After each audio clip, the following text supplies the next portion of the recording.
Curiboca e o Cafuz. 12 As sedes iniciais das indagações deslocam-se. Apenas mais perturbadas, graças a reações que não exprimem uma redução, mais um desdobramento.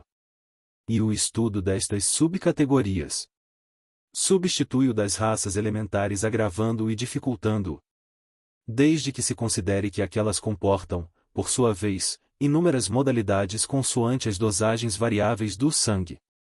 O brasileiro, tipo abstrato que se procura, mesmo no caso favorável acima afirmado, só pode surgir de um entrelaçamento consideravelmente complexo. Teoricamente ele seria o pardo, para que convergem os cruzamentos sucessivos do mulato, do curiboca e do cafuz. Avaliando-se, porém, as condições históricas que têm atuado, diferentes nos diferentes tratos do território, as disparidades climáticas que nestes ocasionam reações diversamente suportadas pelas raças constituintes, a maior ou menor densidade com que estas cruzaram nos vários pontos do país e atendendo-se ainda a intrusão, pelas armas na quadra colonial e pelas imigrações em nossos dias, a de outros povos, fato que por sua vez não foi e não é uniforme, vê-se bem que a realidade daquela formação é altamente duvidosa, se não absurda. Como quer que seja, estas rápidas considerações explicam as disparidades de vistas que reinam entre os nossos antropólogos, forrando-se, em geral, a tarefa penosa de subordinar as suas pesquisas a condições tão complexas, tem atendido sobremaneira ao preponderar das capacidades étnicas. Ora, a despeito da grave influência destas, e não a negamos, elas foram entre nós levadas ao exagero, determinando a irrupção de uma meia-ciência difundida num extravagar de fantasias, sobre-ousadas, estéreis. Há como que um excesso de subjetivismo no ânimo dos que entre nós, nos últimos tempos, cogitam de coisas tão sérias com uma volubilidade algo escandalosa, atentas às proporções do assunto. Começam excluindo em grande parte os materiais objetivos oferecidos pelas circunstâncias mesológica e histórica. Jogam, depois, entrelaçam, e fundem as três raças consoante os caprichos que os impelem no momento. E fazem repontar desta metaquímica sonhadora alguns precipitados fictícios. Alguns firmando preliminarmente, com autoridade discutível, a função secundária do meio físico e decretando preparatoriamente a extinção quase completa do silvícola e a influência decrescente do africano depois da abolição do tráfico, prevêem a vitória final do branco, mais numeroso e mais forte, como o termo geral de uma série para o qual tendem o mulato, forma cada vez mais diluída do negro, e o caboclo, em que se apagam, mais depressa ainda, os traços característicos do aborígene. Outros dão maiores largas aos devaneios. Ampliam a influência do último. E arquitetam fantasias que caem ao mais breve choque da crítica, devaneios a que nem faltam a metrificação e as rimas, porque invadem a ciência na vibração rítmica dos versos de Gonçalves Dias. Outros vão terra a terra demais. E exageram a influência do africano, capaz, com efeito, de reagir em muitos pontos contra a absorção da raça superior. Surge o mulato. Proclamam-no o mais característico tipo da nossa subcategoria étnica. O assunto assim vai derivando multiforme e dúbio. Acreditamos que isto sucede porque o escopo essencial destas investigações se tem reduzido à pesquisa de um tipo étnico único. Quando há, certo, muitos. Não temos unidade de raça. Não a teremos, talvez, nunca. 13. Predestinamo-nos à formação de uma raça histórica em futuro remoto, se o permitir dilatado tempo de vida nacional autônoma. Invertemos, sob este aspecto, a ordem natural dos fatos. A nossa evolução biológica reclama a garantia da evolução social. Estamos condenados à civilização. Ou progredimos, ou desaparecemos. A afirmativa é segura. Não a sugere apenas essa heterogeneidade de elementos ancestrais. Reforça a outro elemento igualmente ponderável, um meio físico amplíssimo e variável, completado pelo variar de situações históricas, que dele em grande parte decorreram. A este propósito não será desnecessário considerá-lo por alguns momentos. Variabilidade do meio físico. Contravindo a opinião dos que demarcam aos países quentes um desenvolvimento de 30 graus de latitude, o Brasil está longe de se incluir todo em tal categoria. Sob um duplo aspecto, astronômico e geográfico, aquele limite é exagerado. Além de ultrapassar a demarcação teórica vulgar, exclui os relevos naturais que atenuam ou reforçam os agentes meteorológicos, criando climas equatoriais em altas latitudes ou regimes temperados entre os trópicos. Toda a climatologia, inscrita nos amplos lineamentos das leis cosmológicas gerais, desponta em qualquer parte adicta de preferência às causas naturais mais próximas e particulares. Um clima é como que a tradução fisiológica de uma condição geográfica. E definindo deste modo concluímos que o nosso país, pela sua própria estrutura, se imprópria a um regime uniforme. Demonstram-nos resultados mais recentes, e são os únicos dignos de fé, das indagações meteorológicas. Estas os subdividem em 3 zonas claramente distintas, na francamente tropical, que se expande pelos estados do norte até ao sul da Bahia, com uma temperatura média de 26 graus, a temperada de São Paulo ao Rio Grande. Pelo Paraná e Santa Catarina, entre as isotermas 15 graus e 20 graus, como transição, a subtropical, alongando-se pelo centro e norte de alguns estados, de Minas ao Paraná. Aí estão, claras, as divisas de 3 hábitats distintos. Ora, mesmo entre as linhas mais ou menos seguras destes despontam modalidades, que ainda os diversificam. Indiquemo-las a traços rápidos. A disposição orográfica brasileira, possantes massas sublevadas que se orientam perlongando o litoral perpendicularmente ao rumo dulce, determina as primeiras distinções em largos tratos de território que demoram ao oriente, criando anomalia climatológica expressiva. De fato, o clima é inteiramente subordinado ao face geográfico viola as leis gerais que o regulam. A partir dos trópicos para o Equador a sua caracterização astronômica, pelas latitudes, cede as causas secundárias perturbadoras. Define-se, anormalmente, pelas longitudes. É um fato conhecido. Na extensa faixa da costa, que vai da Bahia a Paraíba, se vê em transições mais acentuadas, acompanhando os paralelos, no rumo do ocidente, do que os meridianos, demandando o norte. As diferenças no regime e nos aspectos naturais, que segundo este rumo são imperceptíveis, patenteiam-se, claras, no primeiro, distendida até as paragens setentrionais extremas, a mesma natureza exuberante ostenta-se sem variantes nas grandes matas que debruam a costa, fazendo que a observação rápida do estrangeiro prefigure dilatada região vivaz e feracíssima. Entretanto, a partir do 13 graus paralelo as florestas mascaram vastos territórios, estéreis, retratando nas áreas desnudas as inclemências de um clima em que os graus termométrico e higrométrico progridem em relação inversa, extremando-se exageradamente. Revela o curta viagem para o ocidente, a partir de um ponto qualquer daquela costa. Quebra-se o encanto de ilusão belíssima. A natureza empobrece-se, despe-se das grandes matas, abdica-o fastígio das montanhas, erma-se e deprime-se, transmudando. Se nos sertões exsecados e bárbaros, onde correm rios efêmeros, e desatam-se chapadas nuas, sucedendo-se, indefinidas, formando o palco desmedido para os quadros dolorosos das secas. O contraste é empolgante. Distantes menos de 50 léguas, apresentam-se regiões de todo opostas, criando opostas condições à vida. Entra-se, de surpresa, no deserto. E, certo, as vagas humanas que nos 2 primeiros séculos do povoamento embateram as plagas do norte, tiveram na translação para o ocidente, demandando o interior, obstáculos mais sérios que a rota agitada dos mares e das montanhas, na travessia das caatingas ralas e decíduas. O malogro da expansão baiana, que, entretanto, precedera a paulista no devassar os recessos do país, é exemplo frisante. O mesmo não sucede, porém, dos trópicos para o sul.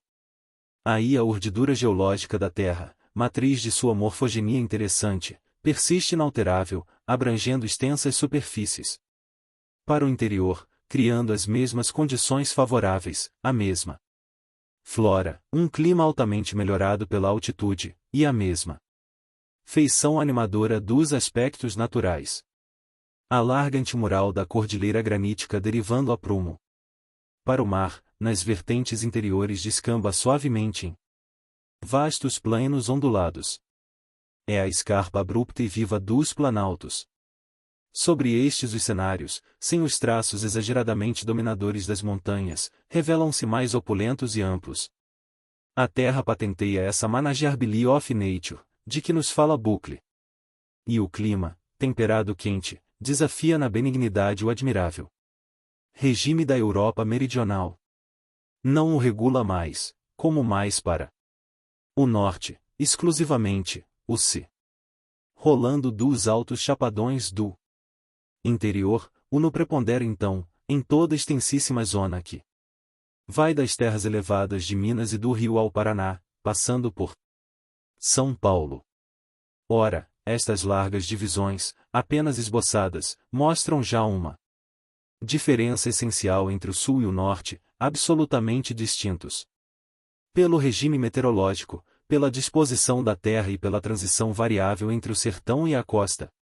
Descendo à análise mais íntima, desvendaremos aspectos particulares mais incisivos ainda. Tomemos os casos mais expressivos, evitando extensa explanação do assunto. Vimos em páginas anteriores que o se, sendo o regulador predominante do clima na costa oriental, é substituído, nos estados do sul, pelo nu e nas extremas setentrionais pelo NE. Ora, estes, por sua vez, desaparecem no âmago dos planaltos, ante o só que, como um hausto possante dos pampeiros, se lança pelo mato grosso, originando desproporcionadas amplitudes termométricas, agravando a instabilidade do clima continental, e submetendo as terras centrais a um regime brutal, diverso dos que vimos rapidamente delineando. Com efeito, a natureza em Mato Grosso balanceia os exageros de Bucle. É excepcional e nitidamente destacada. Nenhuma se lhe assemelha. Toda a imponência selvagem, toda a exuberância inconceptível, unidas à brutalidade máxima dos elementos, que o preeminente pensador, em precipitada generalização, ideou. No Brasil, ali estão francas, rompentes em cenários portentosos. Contemplando-as, mesmo através da frieza das observações de naturalistas pouco vazados a efeitos descritivos, vê-se que aquele regime climatológico anômalo é o mais fundo traço da nossa variabilidade mesológica. Nenhum se lhe equipara, no jogar das antíteses. A sua feição aparente é a de benignidade extrema, e a terra afeiçoada à vida. Natureza fecunda erguida na apoteose triunfal dos dias deslumbrantes e calmos, e o solo abrolhando em vegetação fantástica. Farto, irrigado de rios que irradiam pelos 4 pontos cardeais. Mas esta placidez opulenta esconde, paradoxalmente, germes de cataclismos, que irrompendo, sempre com um ritmo inquebrável. No estio, traindo-se nos mesmos prenúncios infalíveis, ali tombam com a finalidade irresistível de uma lei. Mal poderemos traçá-los. Esbocemo-los. Depois de soprarem por alguns dias as rajadas quentes e úmidas de NE, os ares imobilizam-se, por algum tempo, estagnados. Então a natureza como que se abate estática, assustada, nem as grimpas das árvores balouçam, as matas, numa quietude medonha, parecem sólidos inteiriços. As aves se achegam nos ninhos, suspendendo os voos e se escondem. 14. Mas, volvendo-se o olhar para os céus, nem uma nuvem. Ó! Firmamento límpido arqueia-se alumiado ainda por um sol obscurecido, de eclipse. A pressão, entretanto, decai vagarosamente. Numa descensão contínua, afogando a vida. Por momentos cúmulo compacto, de bordas acobreado escuras, negreja no horizonte, ao sul. Deste ponto sopra, logo depois, uma viração, cuja velocidade cresce rápida, em ventanias fortes. A temperatura cai. Em minutos, e minutos depois, os tufões sacodem violentamente a terra. Fulguram relâmpagos, estrugem trovoadas nos céus jade. Todo bruscos e um aguaceiro torrencial desce logo sobre aquelas vastas superfícies, apagando, numa inundação única, o divortium aquarum indeciso que as atravessa, adunando todas as nascentes dos rios, embaralhando-lhes os leitos em alagados indefinidos. É um assalto subitâneo. O cataclismo irrompe arrebatadamente na espiral vibrante de um ciclone. Descolmam-se as casas, dobram-se, rangendo, e partem-se, estalando, os carandais seculares. Ilham-se os morros, alagoam-se os plainos. E uma hora depois o sol irradia triunfalmente no céu puríssimo. A passarada irrequieta descanta pelas frondes gotejantes. Suavizam os ares virações suaves, e o homem, deixando os refúgios a que se acolhera trêmulo, contempla os estragos entre a revivescência universal da vida. Os troncos e galhos das árvores, rachadas pelos raios, estorcidas pelos ventos, as choupanas estruídas, como por terra, as últimas ondas barrentas dos ribeirões. Transbordantes, a erva camada pelos campos, como se sobre eles passassem búfalos em tropel, a mal relembram a investida fulminante do flagelo. Dias depois, os ventos rodam outra vez, vagarosamente, para leste e a temperatura começa a subir de novo, a pressão a pouco e pouco diminui e cresce continuamente o mal-estar, até que se reate nos ares imobilizados a componente formidável do pampeiro e ressurja, estrugidora, a tormenta, em rodeios turbilhonantes. Enquadrada pelo mesmo cenário lúgubre, revivendo o mesmo ciclo, o mesmo círculo vicioso de catástrofes. Ora, avançando para o norte, a desponta, contrastando com tais manifestações, o clima do Pará. Os brasileiros de outras latitudes mal o compreendem, mesmo através das lúcidas observações de Bates. Madrugadas tépidas, de 23 graus centígrados, sucedendo-se inesperadamente a noites chuvosas, dias que irrompem como apoteoses fulgurantes, revelando transmutações inopinadas, árvores, na véspera despidas, aparecendo juncadas de flores, brejos apaulados transmudando-se em prados. E logo depois, no círculo estreitíssimo de 24 horas, mutações completas. Florestas silenciosas, galhos mal vestidos pelas folhas requeimadas. Ou murchas, ares vazios e mudos, ramos viúvos das flores recém-abertas, cujas pétalas exsicadas se despegam e caem, mortas, sobre a terra imóvel sob o espasmo enervante de um bochorno de 35 graus, à sombra. Na manhã seguinte, o sol se alevanta sem nuvens e deste modo se completa o ciclo, a primavera, verão e outono num só dia tropical. 15. A constância de tal clima faz que se não percebam as estações que, entretanto, como em um índice abreviado, se delineiam nas horas sucessivas de um só dia, sem que a temperatura cotidiana tenha durante todo o ano uma oscilação maior que 1 grau ou 1 graus. 5. Assim a vida se equilibra numa constância imperturbável. Entretanto, a um lado, para o ocidente, no Alto Amazonas, manifestações diversas caracterizam um novo hábitat. E este, não há negá-lo, impõe aclimação penosa a todos os filhos dos próprios territórios limítrofes. Ali, no pleno dos estios quentes, quando se diluem, mortas nos ares parados, as últimas lufadas de leste, o termômetro é substituído pelo higrômetro na definição do clima. As existências derivam numa alternativa dolorosa de vazantes e enchentes dos grandes rios. Estas alteiam-se sempre de um modo assombrador. O Amazonas referto salta fora do leito, levanta em poucos dias. O nível das águas, de 17 metros, expande-se em alagados vastos, em furos, em paranás mirins, entrecruzados em rede complicadíssima de Mediterrâneo cindido de correntes fortes, dentre as quais emergem, ilhados, os igapós verdejantes. A enchente é uma parada na vida. Preso nas malhas dos igarapés, o homem aguarda, então, com estoicismo raro ante a fatalidade incoercível, o termo daquele inverno paradoxal, de temperaturas altas. A vazante é o verão. É a revivescência da atividade rudimentar dos que ali se agitam, do único modo compatível com uma natureza que se demasia em manifestações díspares tornando impossível a continuidade de quaisquer esforços. Tal regime acarreta o parasitismo franco. O homem bebe o leite da vida sugando os vasos túmidos das sifonias. Mas neste clima singular e típico destacam-se outras anomalias, que ainda mais o agravam. Não bastam as intermitências de cheias estiagens, sobrevindo rítmicas como a sístole e a diástole da maior artéria da terra. Outros fatos tornam ao forasteiro inúteis todas as tentativas de aclimação real. Muitas vezes em plena enchente, em abril ou maio, no correr de um dia calmoso e claro, dentro da atmosfera ardente do Amazonas difundem-se rajadas frigidíssimas do sul. É como uma bafagem enregelada do polo. O termômetro desce, então, logo, numa queda única e forte, de improviso. Estabelece-se por alguns dias uma situação inaturável.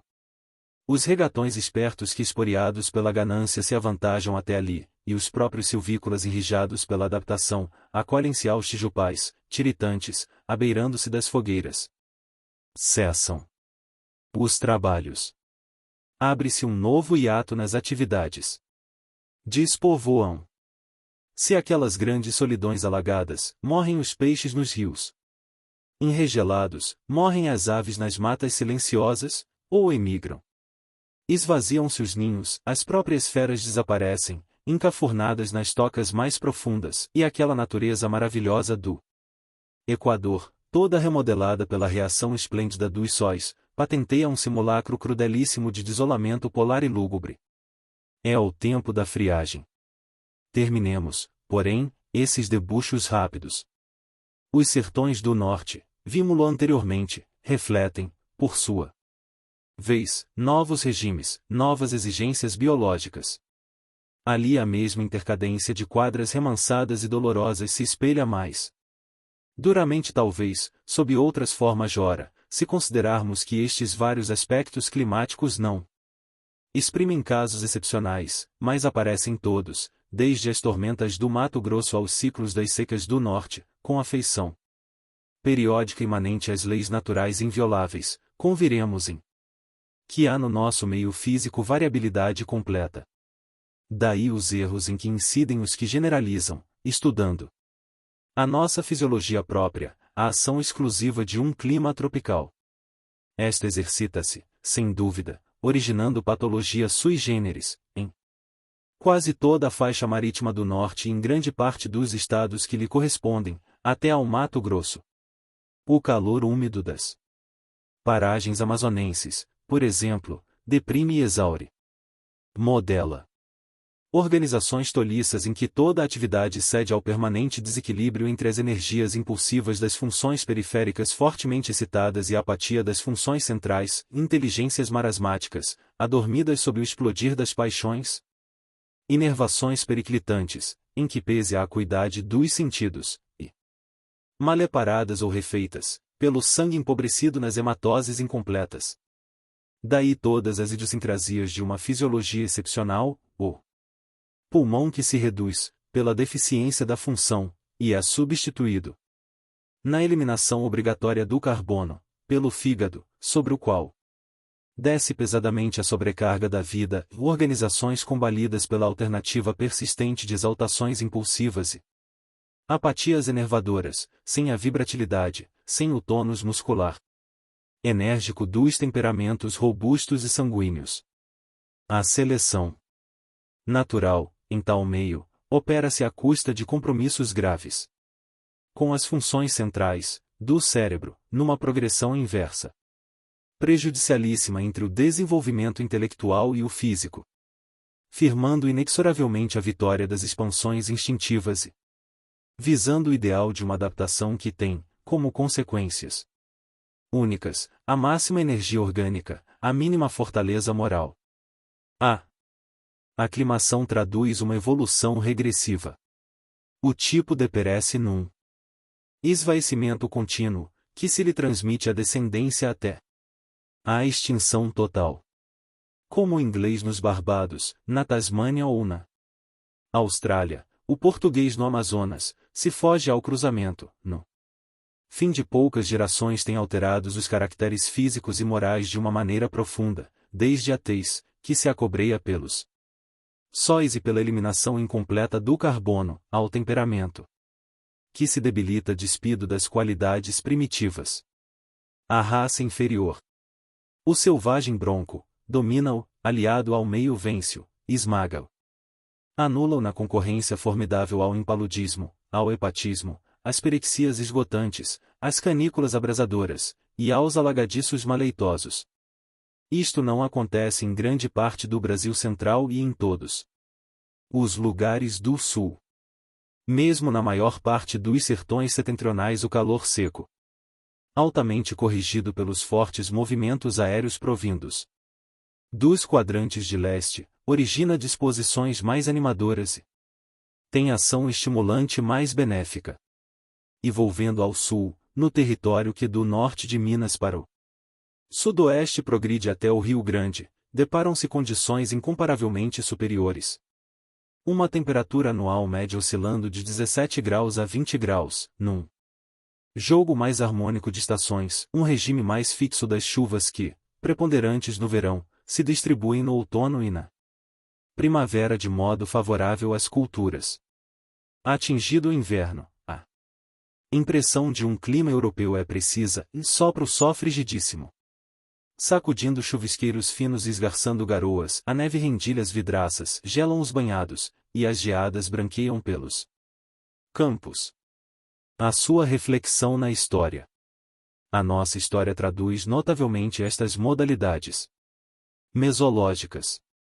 Considerando-a sob uma feição geral, fora da ação perturbadora dos pormenores inexpressivos, vemos, logo na fase colonial, esboçarem-se situações diversas. Enfeudado território, dividido pelos donatários felizes, e iniciando-se o povoamento do país com idênticos elementos, sob a mesma indiferença da metrópole, voltada ainda para as últimas miragens da Índia portentosa, abriu-se separação radical entre o sul e o norte. Não precisamos rememorar os fatos decisivos das duas regiões.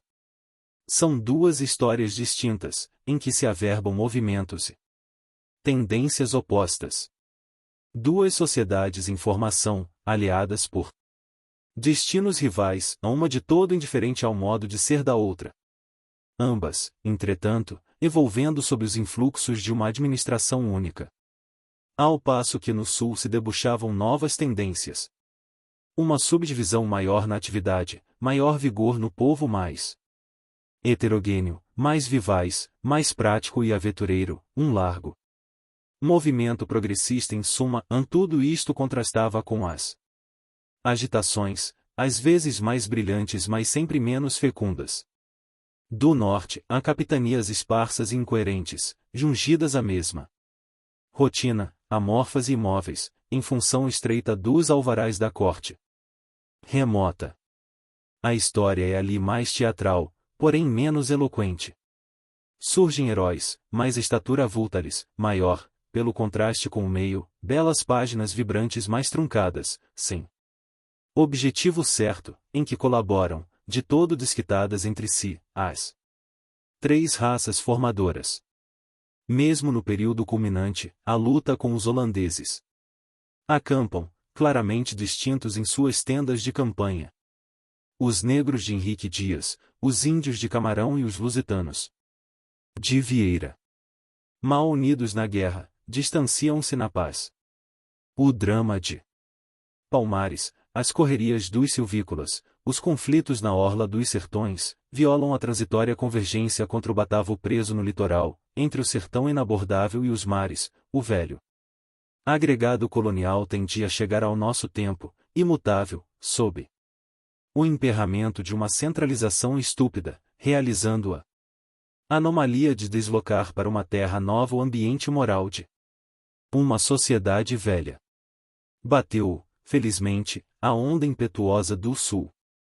Aqui, a aclimação mais pronta, em meio menos adverso, emprestou, cedo, mais vigor aos forasteiros. Da absorção das primeiras tribos surgiram os cruzados das conquistas sertanejas, os mamalucos audazes. O paulista e a significação histórica deste nome abrange os filhos do Rio de Janeiro, Minas, São Paulo e regiões do Sul. Erigiu-se como um tipo autônomo, aventuroso, rebelde, libérrimo, com a feição perfeita de um dominador da terra, emancipando-se, insurreto, da tutela longínqua, e afastando-se do mar e dos galeões da metrópole, investindo com os sertões desconhecidos, delineando a epopeia inédita das bandeiras. Este movimento admirável reflete o influxo das condições mesológicas. Não houvera distinção alguma entre os colonizadores de um e outro lado. Em todos prevaleciam os mesmos elementos, que eram o desespero de Duarte Coelho. Piores qua na terra que peste. Mas no sul a força viva restante no temperamento dos que vinham de romper o marimoto não se delia num clima enervante, tinha nova componente na própria força da terra, não se dispersava em adaptações difíceis. Alterava-se, melhorando. Ó! Homem sentia-se forte. Deslocado apenas o teatro dos grandes cometimentos, podia volver para o sertão impérvio a mesma audácia que o precipitara nos périplos africanos. Além disto, afrisemos este ponto escandalizando embora os nossos minúsculos historiógrafos, a disposição orográfica libertava-o da preocupação de defender o litoral, onde aproava cobiça do estrangeiro. A Serra do Mar tem um notável perfil em nossa história.